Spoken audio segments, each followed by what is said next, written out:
How's it going, folks? And welcome back. It's episode number 58 of Park 2 Primera. We are back here with Racing today. We've got a tantalising episode. We are going to be taking on Barcelona. Yes, it's a first versus second affair. When we met them at the start of the year, you may remember it. It was a banger of a live com. It finished 3-3. Last episode, we had a load of goals. I'd be very surprised today if we don't see a load of goals in this one as well. As you can see by the date, it is the 2nd of January in-game. Unfortunately, and I don't know why this is the case, the transfer window in Spain doesn't open on the 1st, it opens on the 4th. If anyone can explain why it opens later than every other league, I would love to know. But as a result of that, I don't know what money we're going to have to spend yet. I think the plan is we do the game against Barcelona, and then we have a little bit of a mid-season review of the squad. Look at the transfers that we're looking to make. Look at what money we have to spend, especially with the transfer window opening up. I'm hoping the board are going to look at the bank balance, finally realise, hang on a minute, we've got 92 million in the bank, and maybe give me a little bit of it to spend. Now, since you were last here, we have played 5 games in competitive matches, as well as a friendly against Real Zaragoza. We played that because there's been a winter break. We've had a nice chilled out period, and hopefully we're going to come back ready and refreshed today.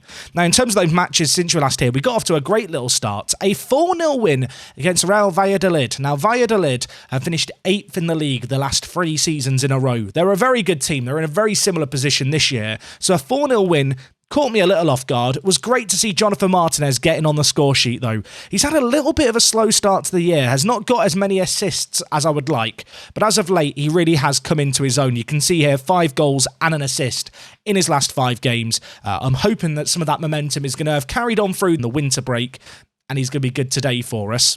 The next game we had was against Villarreal, where Martinez got us off to a flyer. Ademola Lookman, though, grabbed a goal back for them, and from there, we really struggled to get going. Worth noting in this game, I had to completely rotate the team. We were really struggling for fitness. It's obviously going to be a concern this year. It's been a concern for the last few years. There's a need to rotate the team. Was a tad disappointed we couldn't get a result, just because even with a rotated team, we were the better team. But we avoided defeat, and a draw certainly isn't the end of the world. And it also wasn't the end of the world when we drew 2-2 against Napoli. Very even game, this one. They debatably had the better of the play. As you can see here, Calderon with a 90th minute equaliser. So in this match, we scored this very late goal via Calderon. A superb solo effort, might I add. But the team was fully rotated here. We were already through and out of our Champions League group as the number 1 seed. So I was kind of pleased to see the kids get a draw here. Resende getting a very rare start. Mahika played out on the right. Just saw this as an opportunity to build up some match fitness, keep ourselves rested. And, well, to be honest, 2-2 was not too bad of a result considering we had nothing to play for. And, well, following on from that, we got back to winning ways. A 5-1 win against Las Palmas was a good little away result. In this game, Brian Hill grabbed 2 goals to his name. He's had a really good start to his kind of time here at the club. I'm not someone who really likes to use loans ordinarily, but as you saw in the transfer special earlier on this season, we didn't really have money to spend. So Hill was a bit of a low risk kind of punt, I suppose, and you'd have to say it's worked out really well for us. He inspired us to that win there, and then against Granada, we won 3-2. That doesn't really tell the whole story. This was a really bizarre game where they just wouldn't let us kind of enjoy a win. We were on top in this game. We dominated the game, to be honest, but they kept just coming back at us, and even towards the end, I feared that they might even grab an equaliser. In the end, though, 3-2 win, Ciapina with 2, Martinez with 1. On the whole, a good defensive performance, with the exception of Ramadani, who, as of late, has been a little bit questionable. He's not had one of his super standout performances that we're accustomed to. So looking ahead to this game against Barcelona, it is a very big one for us. In terms of the team selection, this is what we're going to go with. It's the 4-2-3-1 that you've come to know and love. We're going to do this game against Barcelona. We're going to get forward to the transfer window opening and have a little scour around and discuss the squad in depth, I think, as a review. So we'll talk more about the team at the end of it. Bits of note, kind of to note down, I suppose. Avramides is out with an injury. I don't really want to risk him. 75 minutes he allegedly could play. I don't think it's worth chancing him. Similarly with Zivkovic, coming back from an injury, probably shouldn't even be on the bench, to be honest. So in his place, we're bringing Jose Marsa to play. But on the whole, it's, for the most part, a good starting 11. I'm hoping that Martinez, as I said, is going to continue his hot streak. As of late, Pablo Torres slowed down a little bit by his own incredibly high standards. I'm hoping that today he's going to give us a good performance to scream and shout about. And of course, Siapina up front is going to be essential in any kind of game like this one. We need him to take the few chances that may end up coming his way. 13 goals he's got in the league. He is challenging for the Golden Boot Award, dare I say. You can see right now he is top goal scorer in the league with 13. Also, Pablo Torre and Heel up there on the assist charts, which is really great to see. We are scoring goals for fun, maybe a little reliant on a few key players in our team, but I'm hoping that isn't going to prove an issue. And, well, fingers crossed, touch wood, we're not going to have to worry about the prospect of losing any of these players through injuries, through suspensions. And, well, I feel like I'm just jinxing them now. Basically, let's hope they don't get injured. Otherwise, we could be in trouble because we have relied on them quite a lot. So with the team selected, we are ready to dance. This is a good Barcelona team. Like us, they've had the winter break. They've had a chance to collect their breaths, and they're coming in with pretty much a full-strength team. There's lots of players I recognise here. I don't recognise Daviv. Maybe I should recognise him. He looks very, very good, doesn't he? Where does he start his career? Apparently starts at CSKA. He's become a regular Barcelona centre-back. Maybe not of the Barcelona quality, if that's a thing that exists, but he looks solid. The rest of their team, though, lots of household names that you should be aware of if you watch football or if you play Football Manager. Barella, De Bruyne, Tolisso. Yeah, that's a good midfield, and it could be a bit of a battle for us today. But we will hope to come out on top as Perez whips it back post. Martinez hits the woodwork. Perez tries to get it back into the middle, but it's dealt with. Of course, last time we met Barcelona, it was Perez's debut, and he scored an own goal. I have no doubt that today he's going to want to put that behind him and have a better performance. And I don't want to speculate. He may have just injured David Neres because he is their right winger. It seems logical that Perez would be the man to put in the crunching tackle. I say all of that, and now Neres has come on off the pitch with purpose and very nearly scored. Right, relax, chill. It wasn't that good of an opportunity. We're on top at the moment. And well, we have a corner. Pablo whips it near post. Velez is there, heads just wide of the post.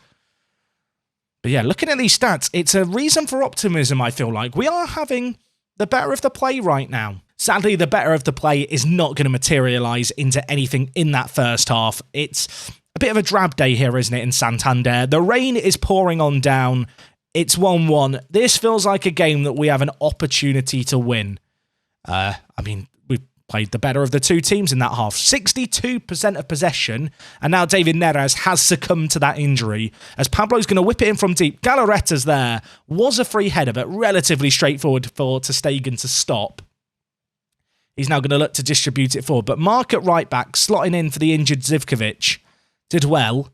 And well, can we build something here? Brian to Siapina. Great tackle. Who was that who made the tackle? That may have been Skriniar, or it may have been the other centre-back who we looked at previously. Nevertheless, I talked about us needing to take one of our kind of few chances that might come our way. I fear that miss there might have been one of those chances that we were talking about. An hour gone here. This has been very, very cagey. This is not the kind of game I was expecting. Brian Heel has not had the best of games, so we're going to bring in Avramides despite his injury. Elsewhere in the team, Siapina's not played particularly well, so I'm going to bring in Mejica for him. I feel like it's great to just have Mejica on the bench. Such a great attacking player, and well, maybe we can find a breakthrough here as Fabian Velez at centre-back scores goal number 8 for the season. That's right, he has 8. I would 8 to be a man trying to mark him from set pieces. He is lethal, and it's Pablo with the assist as well. A really good header in off the underside of the crossbar. And with 20 minutes left in this game, we have the lead and we more than deserve it. Time is just trickling away here. 10 minutes left to hold on. Is it too early to go time-wasty? I don't think it is. They are throwing every man forward at this moment in time. And with that in mind, I think it's time to tell the wing-backs to get on defend. I'm going to bring in Corridor, I think, as well for Blanco, and then drop him deeper. We are just going to try and shut up shop here and make sure that we get this win across the line. Pablo with another corner. Surely we can't score another. Galarreta heads narrowly over. Our set-piece threat has been tremendous this year. We've done such a good job from it. Our set-piece defending has not been stellar, and they might have an opportunity here as Daviv, the Russian, has an effort and then has another, and Ramadani has not had a lot to do today, but that save there was huge, and his distribution might even spring a counter-attack. Avramides, the Argentine, bursting down the wing. Manella forced into making an inch-perfect tackle to get it away, but There's no time here, surely. 30 seconds remaining. I am praying that this is going to fizzle out into nothing. They are committing so many men forward, but now in possession, Barcelona going to be searching for that goal. What are we doing defensively? Galarreta, what are you doing defensively? What have I just seen? What have I just seen? For all the tactical decisions, for all the planning, for the superb defending and kind of control of the game for 95 minutes. I mean, Martial just gave up chasing it. Galarreta's tried to pass it back to Ramadani and fed it short. And with 7 seconds left, plus maybe a few other seconds, we're not going to do anything in response to that. And that, my friends, is pretty gutting. Now, to be fair to Barcelona, they did create chance after chance after chance as this game went on, particularly towards the end. Maybe the decision to go more defensive wasn't the right one. Oh, we had chances in that game though, didn't we? We had chances. That is points drop. That was a chance to go top of the table. You know what? I don't even want to talk to the rest of the team. I'm just gutted. I'm not in a talkative mood, which is a problem because I'm sat here recording a video. I'm trying to find a positive, and if there is one, it's the fact that Pablo Torre did get another assist. But to be frank with you, it's hard not to feel just a little bit gutted, isn't it, by that? That was a chance to catch them. Elsewhere, Real Madrid won as well against Osasuna. That was a late goal, I believe, because I was keeping an eye on that game and it was 0-0 for a while. That means that Real Madrid closed the gap on us. We do nothing in terms of closing the gap on Barcelona, who are top. I mean, if there is a silver lining to take, we are still technically unbeaten, I suppose. Now, we have got the Super Coppa on the horizon, but we won it last year. I don't think it's that exciting or a trophy. It's kind of the Cup Winners' Cup. It's not really like the League Cup in England. It's slightly less than that. The board don't care about it, so I don't care about it either. That is going to be coming up. And, what is going to be coming up for the rest of this video is a little jump forward to the transfer window swinging open in a couple of days' time. We're going to have a look at what money we might have to spend and talk a little bit about the squad. We're at the halfway point. It's time to reflect, review, and hopefully improve going into the second half of the year. So I'll join you guys in just a moment. Okay, folks, we're back, and to kick things off, Atakovic, the saga continues. I haven't registered him because the registration window has reopened for La Liga now with the transfer window opening. He wasn't happy about the fact he wasn't registered, but now Antonio Blanco, and I have no idea what Antonio Blanco has said here, but he's uttered some words of magic. I can only imagine, you know the scene in Babe? This is a very niche reference. There's a movie called Babe with a pig that becomes a herding dog, but it's a pig, and it knows the magic words for the sheep. I feel like Blanco knows the magic words just to make Atakovic happy, because there's no way in hell that Atakovic should be happy playing for Racing B. We tried to sell him in the summer, and no one wanted him. Offered him out for 7.5 million, and there was no interest. There is some interest in a loan now. Now, in the summer, we tried to loan him out, and he rejected a loan from Red Star, but we'll try again this window, see if we can get someone who just pays his wages. In an ideal world, we get someone who loans him, they play him for an extended period of time, and then we can sell him on for some money. And as part of my ongoing quest to make more money off him, I did get him to sign a new contract not that long ago. He's now here for another 5 years. I don't know if he realises what he signed up for, but Atakovic, you're not going anywhere, son. Now, I was hoping that with all the money in the bank, I could just ask the board for more money, or maybe they would come to me and go, hey, we're overachieving. Here's some more money to spend. That hasn't happened. I asked Alfredo, hey, can we have some more money? He said no, but I can plead my case. So that's how we're going to kick things off today. I'm just going to click all the options that we can. I feel like Alfredo I don't think he realises how much money we have. I think, maybe old age has kicked in with Alfredo and he thinks we've got 9 million in the bank. That's the only explanation I can come up with. Either way, looks like we aren't going to have any more money, which is a shame because I would love to have some cash to kind of invest into the squad. We have got the possibility of maybe moving players on, but so far this year, I've been really, really happy with the squad on the whole. You can see here, if we just sort by appearances, the vast majority of the squad have played a lot of games. In fact, Marsa and Salgado are the two players who haven't featured as regularly as you might expect. Obviously, Koke Vegas and Machedo, they're just goalkeepers. They're not going to play towards the bottom here. But as we go up, you can see we really have used more of the squad this year. Last year, we had an issue where around this time of year, we had loads of players who were in desperate needs of rests. They were exhausted. They were tired. I feel like we're not facing that same problem this year. And that's because I've had players like LaRue, who I'm willing to bring into the team. We've had players like Vega, who have played 7 games this year. Corridor, for example, has started 10 matches this year. Even players like Avramides, who, of course, has kind of interchanged regularly. It's been quite nice. I feel like the squad management this year, I've done a better job with it. And obviously wrapping up the Champions League places earlier has helped with that.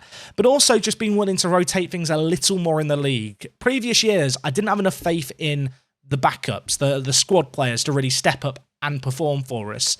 This year, that's been a lot less of a factor. Players like Mahika have done a job off the bench. Brian Hill, of course, has gone from a player who was a sub-regular to begin with to now being a player who is fairly frequently starting for us as part of our juggling act of keeping Avramides and Martinez happy and fit. Obviously, Pablo Torre has played a lot of games this year. He's played 20. In terms of the most of appearances, I mean, it's the back line for the most part that we've not rotated nearly as much. Ramadani's played all 24 games. Galarreta's played 23 games. Got 5 goals in them as well. He's had a really, really good start to the year. Of course, I feel like a lot of our success over the years here at Racing has been built from the defence, and I think you can see that across the board here. When we are playing our best 11, which I will quickly just switch to here, you can see how good the performances have been, particularly at centre-back. Zivkovic is perhaps a little more of a cause for concern, but of course he is learning a new position. In his place, we've had Mark, who has played frequently. 11 games as a starter for him. There's been times where we have rotated things around to keep players like Zivkovic and Perez happy. I think one of the benefits that we have with a player like Zivkovic is the fact he's so versatile, being able to play both sides. It really enables us to facilitate players back into the squad. And actually, it is a big advantage that we have. We have players like Martinez, who can play both sides, could play as a striker if I needed him to. Avramides, similarly, natural across all front 3 positions. And I think the squad is moving in a really, really good direction. In terms of where I want to improve, I think squad depth at centre-mid is a concern for me. Blanco's good, but he does have his issues with fitness, which means that Vega has to come in. I feel like we could do maybe a little better than Vega. Considering we brought him in on a free, I think he's more than done the job that we want from him. But beyond Vega, there isn't really another centre-mid. The next centre-mid would probably be Salgado, which isn't a player I want to use. Of course, in defensive mid, we've got players like Capanu who can slot in defensive mid. Corridor can play there as well as at right back. It's kind of a bit weird. We're kind of getting by at centre-mid, but there is a worry in the back of my mind that there is a world where Blanco gets injured, Vega gets injured, and then Salgado is the only fit centre-mid, really? I mean, you could play Jonathan Martinez at centre-mid, but I'm not sure what role you'd even play him in there. Certainly wouldn't be able to get away with him as a box-to-box midfielder. He's just not got a defensive bone in his body.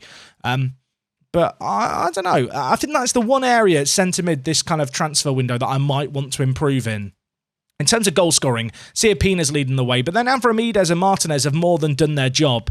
Avramides last year got 14 goals in the league. Looks like he's going to struggle to match that this season based on his current pace. But he's been very, very good continentally, Avramides. 3 goals in the Champions League for him. Martinez has really come out of his shell lately. Tiny bit concerned by his lack of assists as a winger. In previous years, he'd always get a few assists. And whilst compared to last year, he's having a pretty similar season. That lack of assists is a small concern. I guess it would be more of a concern if we just weren't scoring any. But we are scoring. And of course, set pieces have been a big, big factor behind that. But even from open play, Siapina has 18 goals. It's almost like Avramides has got some assists, and Martinez, by comparison, is just kind of getting the pass before the assist. In ice hockey, they have a stat called secondary assists, which is basically the assister to the assister, the person who had the pass before the assist. I'd be very interested to know where Martinez fits into that, because I do feel like he does contribute a lot in our attacking play, and I'm kind of surprised it isn't represented more. In terms of average ratings for the league, you can see here a lot of our players are pretty high up here, which is really cool to see. And not just the set-piece merchant Pablo Torre and Velez either. Of course, Torre set pieces have been very good, despite his very meh crossing and corners. He seems to just make it work. I guess the technique helps out with that a lot. Players like Mark have done really well at right back. Brian Hill's done well. Siapina as well, right up there, as we've already talked about. He is leading the clean sheet charts. And one player I've not really talked about enough this year, Kapanu, playing that ball-winning midfielder role. He's played really, really well. I feel like he's not having discipline issues either. Can you remember that first year? 2 red cards. I mean, what was his first year? He got 6 yellow cards. Was it the next year? There was a year where he got a lot of yellows. Yeah, last season he got 20 yellow cards in 42 games. This year, he's got 2 yellow cards in 15. Now, I don't know if it was just a particularly aggressive last season for him that saw him get all those yellows, but on the pitch, he's putting in like top draw performances as a ball-winning midfielder. I kind of start to believe now that transition is fully realised and complete. It's something that started a few years ago now, and he's becoming a very, very kind of dependable person in the first team that I'm super, super hyped on. I guess in summary this season, I'm very happy with the first team. Without the money to reinvest, we're going to struggle. We're not going to get much better than what we have here. There is a world where if we don't have any money by the summer of next year, we maybe have to move on players. And if we were struggling more at the halfway point in the season, I might be considering slightly more radical moves, maybe offloading someone for a load of money to bring in a bit more depth. But at the moment, that depth that we have seems to be suffice. I mean, we're second in the league. We've not lost yet in any competition, which is absolutely mad. And as for the B team, which of course is where maybe some of the stars of tomorrow are going to come from, they're doing really well too. They are currently top of the league. Unionistas, who were top of the table and running away with it last time we've checked, have struggled. Meanwhile, Racing B, they've kind of just gone from strength to strength. You can see here loads of goals being scored. Lost a couple of games very early on in the year, but since then, they've kind of gone from strength to strength. In the B team, Aguilera is tearing it up, playing, at a reasonable level of competitive football. I think in a dream scenario, if we can get our B team to La Liga 2, the second tier, which is possible, it could be a great kind of harvesting ground to give players like Aguilera regular first team football. That is certainly kind of part of my long-term aspirations, I suppose. I've not loaned out nearly enough players. And if I was managing elsewhere, I'd obviously be looking to loan players out to tier 2 teams. But with the B team now playing competitive football, now being in a league, I do want to make them a little bit of a focus because I think there is so much value to having a B team that are playing at the second tier, playing really good football. And it provides me a world in which I can have a player on loan playing competitive football, but also have complete control of their training, which I think is really important when developing youngsters. Elsewhere, in terms of big performers, João Pedro's had a really, really good start. You might remember we signed this guy for 1.1 million. My coaches don't like him as much as my scouts liked him. But even at 1.1 million, if he ends up being the top performer for our B team, I'll be very happy with that. He somehow managed to get 7 goals to his name. Elsewhere, in terms of top performers, Les Cotter, the guy we signed for his name, he's got 10 goals in 11 appearances in the league. He's only had 5 starts. When he plays, Les is absolutely diabolical. Elsewhere, you can see a couple of youngsters with a lot of potential who are playing semi-regular, include players like Jiahao Ma, who you may remember we signed from Mould in the summer. He's not developed as much as I'd like, but he's getting some semi-regular football, which is nice. Worth noting that with a lot of these youngsters, they are also available for the under-19s, so even if they're playing with the B team, those that aren't playing quite as much football as you might expect are still getting regular football elsewhere, which is, of course, great to see. Jensen's had a pretty good start to his time at the club, although for some reason in the last game he was playing left back. I guess we might want to sign some more defensive prospects looking at things here. Yeah, that doesn't look very good, does it? Jack, question. I don't normally use a B team. Don't manage in Spain normally. How much should I care about just signing players for the B team? Like, is it in my interest to treat them like a second team that I'm managing in terms of dealings? Because I'm looking at it now and realising we don't really have a defence, and I'm kind of flabbergasted at how well we're doing. Worth noting, David Moyo, the Zimbabwean, he's doing well. He's got a 7.22 rating at centre-back, playing regularly. But now that I look at it, the more I'm now sat thinking, we've got quite a lot of good attacking players. Maybe the defence needs some TLC. If you've got any thoughts on squad building for a B team, feel free to let me know them. The fact that Jensen is playing left back is upsetting me quite a lot, to the point where I think I might actually reevaluate things and maybe try and get in some defenders in January. How much money have we got to spend? 7 million. 7 million to bolster the B team? We could do a pretty good job, I feel like, with that. But anyway, that is just a little bit of an overview of where things are going and where we are right now. Some really good performers in our team. The B team are going good. We're still unbeaten. Despite not being able to beat Barcelona today, we are still right on their heels. Hopefully, we're going to be able to continue to close the gap on them and cause then some problems throughout the next 18 games of the season. I'm not sure when we'll be back next time, but make sure to tune in. Back tomorrow, same time and place. You know the deal by now. Hopefully we'll have some new signings for the B team. Maybe we will have made some surprise sales as well if outrageous offers come in. If anyone wants to let Alfredo Perez know that we do have money, it'd be appreciated because I don't think he knows. And well, until next time, it is me, Jack, and I'll talk to you all in a bit. I'm out. Bloody Alfredo, give me some money, man. Please.